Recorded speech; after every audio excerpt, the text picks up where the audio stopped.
welcome back to Chess's Boot Nook. This is my August wrap up, and honestly August has been my best reading month yet because I have found 3 5-star books, and if you watch me regularly you will know that I do not give out 5-star easily. It's pretty rare that I find a book where I'm like, yes, this is a part of me now. This has my heart, this has my soul, because that is what 5-star book means to me, okay? It's a big deal. And what makes it even more impressive is that I had a reading slump for 1 week out of this month. So there was a week where I read absolutely nothing. And either side of that week, I found books that I just absolutely adore, and honestly I will love these books forever. I feel so strongly about them, and that it doesn't happen to me very much, so I'm so excited to tell you about these books.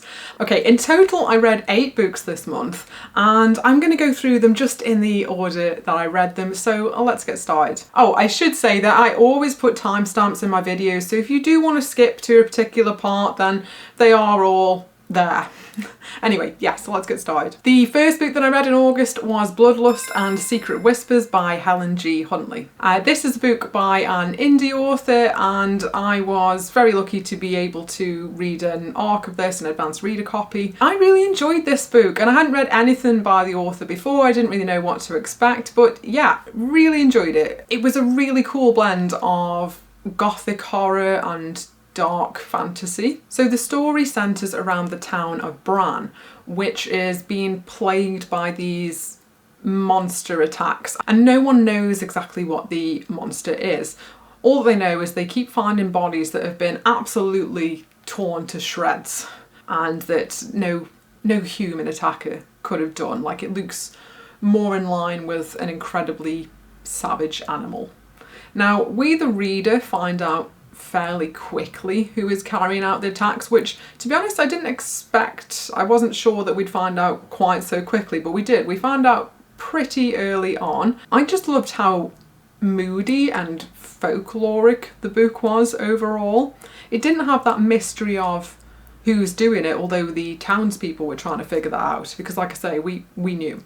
But it had this great gothic and moody feel throughout, which I really enjoyed. I love anything with like a gothic atmosphere. I will also say that the author's prose were beautiful. She has a really poetic lyrical style, and at the start of each chapter was a short diary entry from one of the characters, and those were some of my favourite just because of the style that they were written in. There's also some just very ominous writing, which I think really worked well to build tension in the book. If you like romance, there was a very sweet romance in this.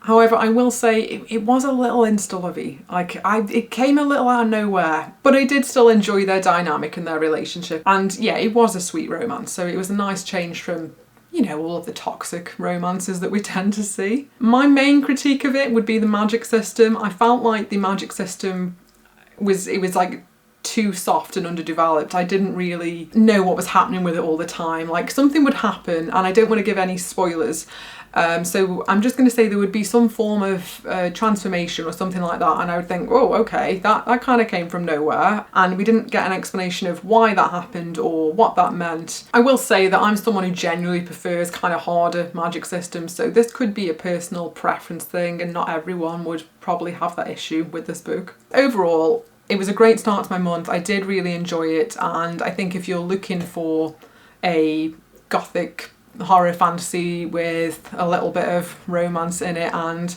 a touch of spice as well, this could be a great choice for you. And I rated this a 3.75, something around that. I find star ratings really tricky, but yeah, around a 3.75 to 4, which means I really enjoyed it. Next up, I read Blood over Brighthaven by Wang, and I've been meaning to read this for ages. Like, this has been on my TBR for so long, and I picked it out of my prompt jar in my last picks, my, you know, TBR thingamabob. Oh, you know what I'm saying, don't you? Anyway, this was a pick from those. And in this, we first of all meet Tomil, and I don't know if I'm pronouncing that name right, but we meet Tomil and we see just the horrors of the world that he lives in and that he is trying to escape. It very much starts with a really graphic scene of Tomil and his family fleeing and of what is happening to their people. And after that, we jump to Siona, and she's trying to become the first ever female high mage. And we get to see her incredibly stressful entrance exam. Like, I've done stressful entrance exams, believe me, but nothing like this one. Nothing where I might have caused my own death and the death of people around me, you know?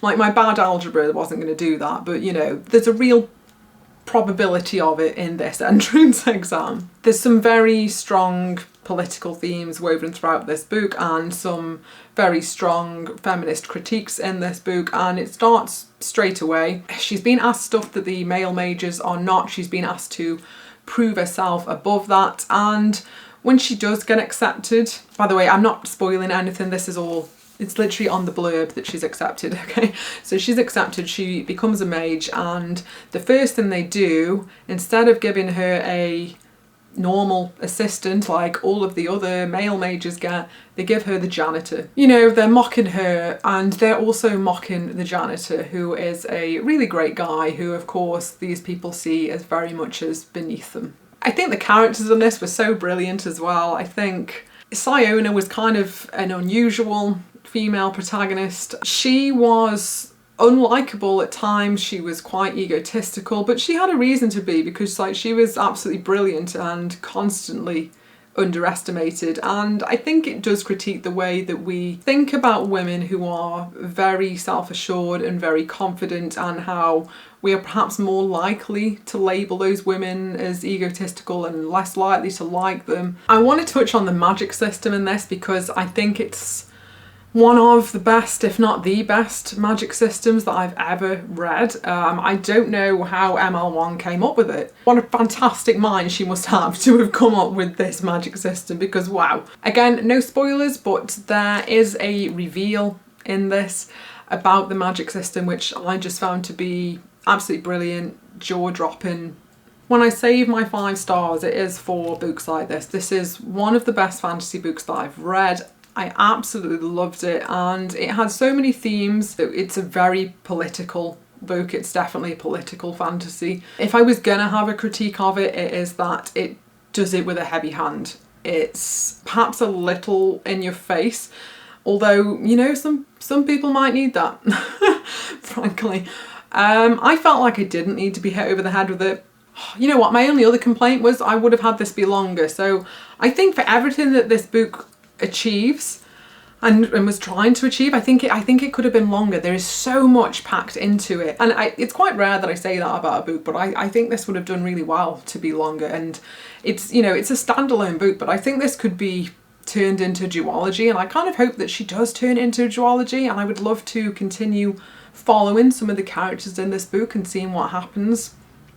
Okay, so after that I read Paladin's Grace by T. Kingfisher, and I didn't know what to expect from this one, so I actually saw this on Zahava's channel over at Pala17 Reads. What she said about it really made me just want to read it. She was speaking about how the characters in this, for example, aren't your typical younger characters. We have love interests who are in their mid to late 30s, which is just a really nice change.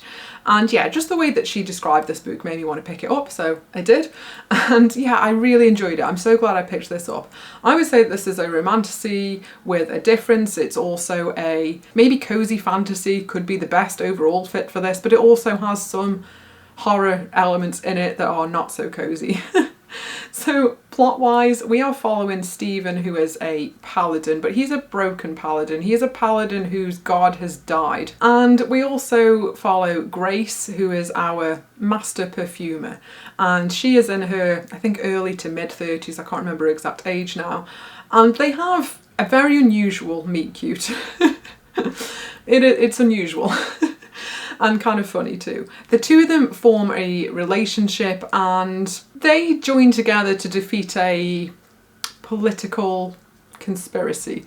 Sorry, I'm always trying to describe things without giving any spoilers, and sometimes I'm like, oh, how do I describe this without making sure I don't give any spoilers. Yeah, they join forces to help each other out. She really helps, I think, Stephen, who is in this place where he really feels broken, and Grace has had this awful relationship in the past, and also she ends up being accused of something that she didn't do, and the two of them have to join together. Oh, and also there's a murderer in this book who is going around severing people's heads. And there are like just a couple of like gory-ish descriptions in here as well. There are some horror elements which are a little bit less cozy, I guess, but overall it's still very cozy. I feel like I'm making this sound convoluted. It's really not that convoluted. It really is about a sock-knitting paladin and a master perfumer, and they have this beautiful relationship without any toxic BS in it, which I really appreciate. This, you know, I think this could potentially be classed as romantasy, and yet it doesn't fall into a lot of the things that we normally see in romantasy. So yeah, I really enjoyed this book, and this was a 4 out of 5 for me. Oh, I will say as well, I do think this is a great one to read in autumn, or fall if you're American. I just think it has just those kind of cozy autumn vibes. Okay, after that I read another 5-star book and that is A Dowry of Blood by S.T. Gibson, and I'm not going to speak about this one for too long because I made an entire dedicated video to this one and about my love for it, but this book to me is absolute perfection. I absolutely adored it. It's a retelling of Dracula's Brides, but it's so much more than that. It's like an exploration of abuse and of love and of polyamory. And the way it's written, it's just gorgeous. Like, S.T. Gibson's writing is so lyrical and so just stunning. And I read it on Kindle. This is available on Kindle Unlimited if you wanted to read it. But I then got myself this just gorgeous edition of it because I just loved it so much. I needed a special edition. Yeah, this is pride of place on my shelves now, and it just gutted me, like in a really good way. The entire book is written as a love letter to Constanta's former husband, who, look, it's Dracula, but he's never called Dracula. In fact, she specifically says that she will not name him, she won't give him the name, like he took everything from her and she has sort of taken his name the way that he took hers. And it shows their story, and it shows how he brought these other people, this other bride and another husband into their marriage, and the way that the wives and the husbands, the way that they form a bond, and it's so beautiful. And again, it has that gorgeous gothic atmosphere that I absolutely love. I'm not going to go into any more depth on this just because I've already done the entire dedicated video, but absolutely adore this. This is one of my favourite books that I've ever read. Okay, after this one I read The Willows by Algernon Blackwood, and this is a classic psychological horror and it's very short, and honestly I'd fallen into a bit of a reading slump at this stage and I was trying to read something short and I thought a short horror might break me out of it, but I think perhaps this was the wrong one to choose because the way it was written, it wasn't what I was expecting. I was expecting it to be scary and it wasn't scary. I was just expecting to feel more afraid, but instead there's a beautiful sense of eeriness and the unknown. I get that, and I do think that that's very well done, and I did enjoy that, but I guess maybe I was the problem because it was just, at the time I was in a little bit of a reading slump and it wasn't what I expected. And I know a lot of people do absolutely adore this book and really appreciate it for what it did and for the works that have sort of come from this book. I'll be completely honest and say that I got kind of bored at parts of this book, and it's really short as well, and I got bored at parts and I didn't like the ambiguity. It's quite rare that I do like ambiguity, to be fair, so if you do like ambiguity, then you'll probably enjoy this a lot more than I did. For me overall, I liked this, but I didn't love it, and I'm not sure if I just read it at the wrong time. So I rated it a 3 out of 5. If I read it at a different time, could that be higher? Possibly. Next up, I read Radiance by Grace Draven, or it might be pronounced Grace Draven, I'm not sure. And this was a romantasy that was unlike one that I've read before, because the two main protagonists in this, our love interests, they meet and they find each other genuinely hideous.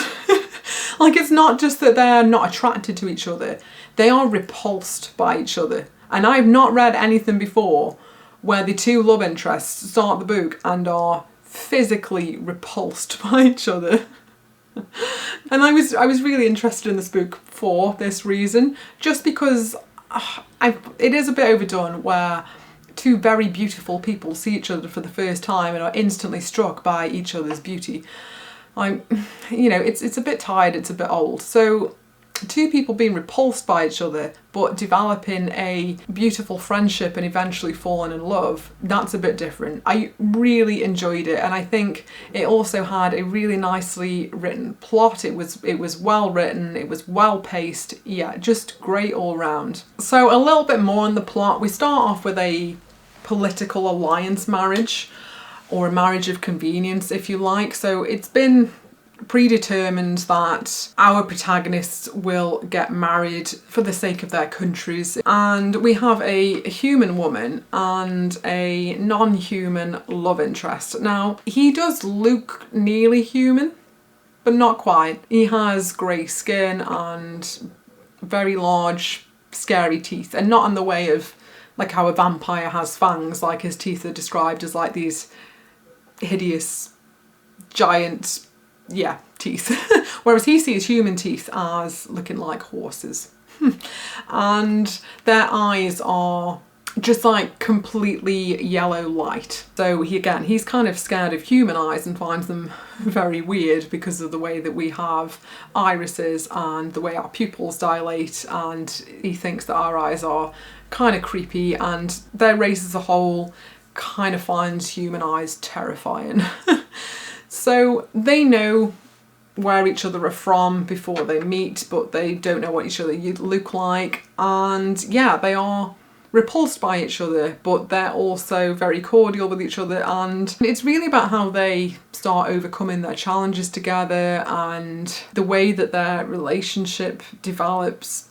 It's just really well done, and I really enjoyed it. And I think if you are looking for a fantasy with romance in, or a romantasy with a little bit of a difference, I would definitely try this one. I will say it's part of a series, and I do plan on continuing the series. It's part of the Wraith Kings series, so this is Wraith Kings 1. And I rated this book a 4.5 out of 5. I really loved it. It didn't feel quite like a 5-star book for me. It's not one of those books that really has my heart and soul or anything, but like really, really enjoyed it. Definitely recommend it. Next up, I read Hexes and Hush Money by Hazel Caraway, and I was lucky enough to get this as an ARC, and it is a cosy cat cafe witchy mystery.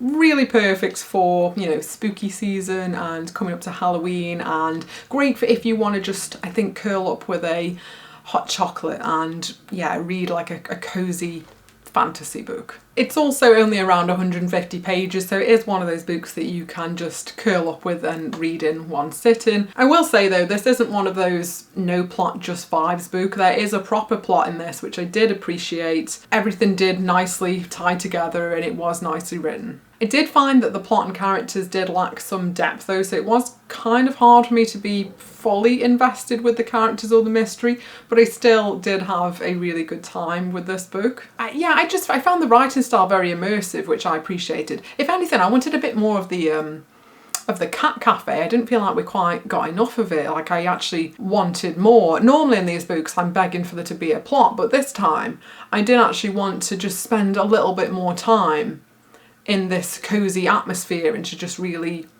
have more of those vibes. And I think with it only being 150 pages and with having that plot in, it perhaps would have been better if it was just a little bit longer.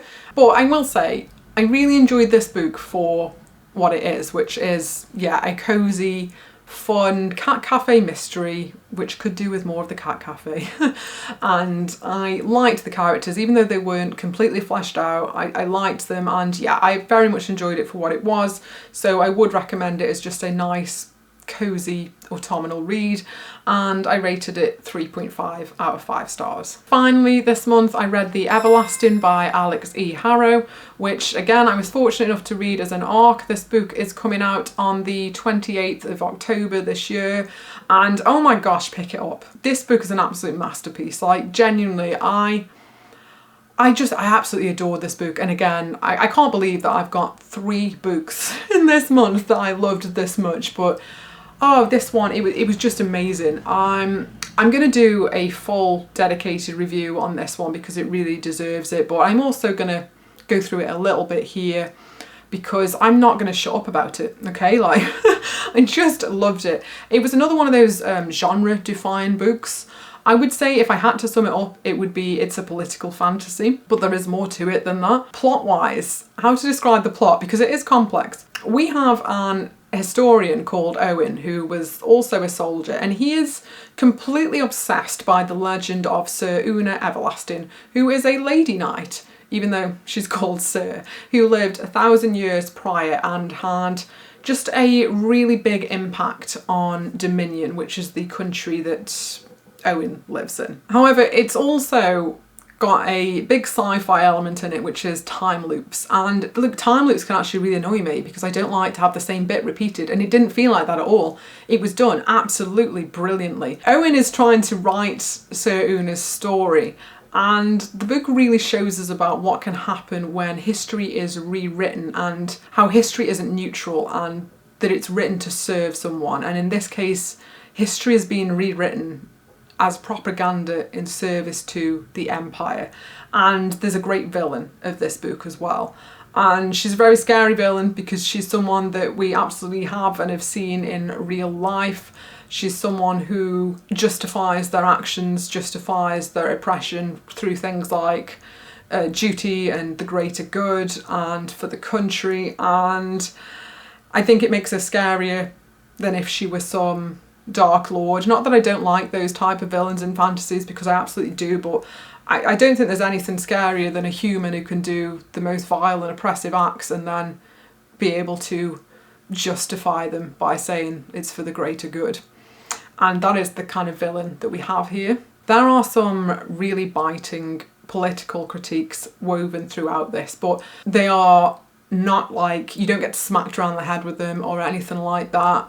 They are just so perfectly woven in, and it is one of those books that you are underlining, you are wanting to annotate, you are thinking about your own perspectives. And Harrow's writing, it is lyrical and gorgeous, and yeah, it also has this biting satire and this commentary in it. And a really unusual thing about this book is it's written almost entirely in second person, and it really makes you feel pulled into the story. And because it's saying, it's like this happened to you, you are being forced in as one of the characters, and it like there are moments in there that feel devastating because of that. Like, it's as though they are happening to you, and it was so interesting because it's like your own agency has been taken, and that's part of the themes of the book.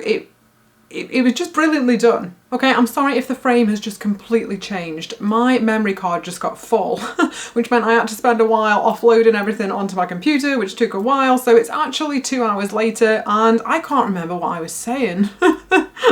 Now, I know that I was talking about how much I love The Everlasting, and I believe I was talking about the political critiques, in it. So I'm going to try and go from roughly where I was. So I believe I already said that The Everlasting has some really biting political commentary on fascism and on censorship, but I thought what was really interesting is that Harrow doesn't just stop there. She doesn't just critique fascism head on. She also shows how within the machinery of empire, liberal values can also be used or get bent into complicity, where equality means we're all equally expendable. I noted down a great quote about this. Drayton was a liberal, which meant he thought boys of every race and class ought to be allowed to die for their country.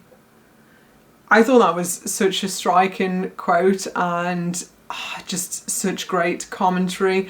And it's the same with the villain. We have this woman in power, and it absolutely shows the sexism that she faced and how hard it was for her to get into her position. But it goes beyond that, and it's not some like trailblazing, wow, there's a woman in power type of thing. This is a woman in power who's just going to continue to perpetuate the same systems. This is a woman in power who's going to uphold the empire. It's what could look like progress, but it's not, because then Harrow twists it and she critiques it from this angle as well, and I just thought it was brilliant. I guess finally, talking about this book, I just want to talk about how it made me feel, because it did make me feel all the emotions. Like, you know, like I was shocked, I was happy, I was devastated in parts of this book. It was so moving, and I completely sobbed. Like, I welled up about 2/3 of the way through it. Like this gorgeous scene, which I obviously won't go into, but it was to do with themes of fatherhood and the father and son relationship. It was just beautiful, and there were some devastating reveals, which again I can't go into.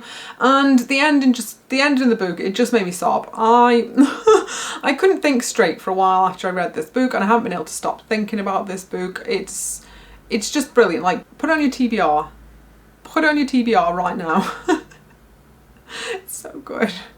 Normally, yeah, I like to say who books are for, and I think everyone should read this book. If I could see it getting any critiques, I would think that maybe some people won't align with the messages in it, and I would think that maybe some people might find it confusing at times. I do think it's one that, like, you want to concentrate on, but you've got to trust Harrow. She's going to pull it all together, and she's going to do it really beautifully. Okay, so that is all 8 books that I read this month. Like I say, I had a week-long reading slump, but around that it was just a really great reading month as well.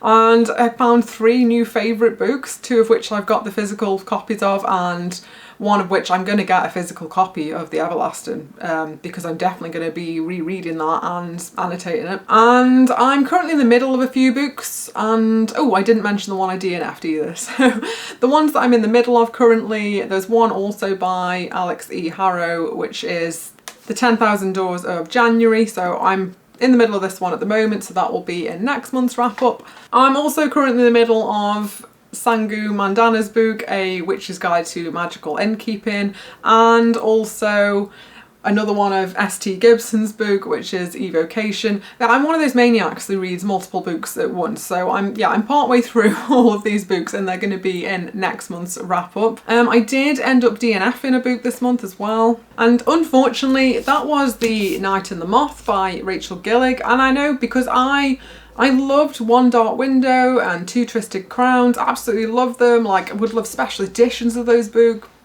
Brilliant. Love her writing style. You know what it is? This is a soft DNF for me. It's not that I didn't like it, I couldn't feel fully engrossed in this book for whatever reason, and I do wonder if maybe this book just came to me at the wrong time. I read up to 55-ish, 56% the way through, and ended up putting it down because I just wasn't fully immersed. It starts really immersive, and I absolutely loved the writing, and again the gothic atmosphere that Gillig creates is brilliant. There was just parts that kind of lost me in it, and yeah, I couldn't get fully immersed within the plot. But I do wonder if it just came at the wrong time. So rather than force myself to go through the rest of the book, which I think would result in me not liking it, I'm just going to put it down. It's going to be a soft DNF for now, and I'm going to come back to it at a different time and hope that it just hits me then and that I end up loving it, because I love her other books. So it was a big surprise to me that I didn't get really immersed into this one, and a lot of people whose reviews I really trust have loved this book, so we shall see. I'm putting it down for now. Okay, so that is my August wrap up. Thank you so much for watching. Please let me know what your favourite books of the month have been, and also if you plan on reading any of the books that I've mentioned, or maybe if you've already read them. And please give me a like if you liked the video, because it really does help me out. And also subscribe to the channel for more. It's completely free. I'm not going to charge you a penny.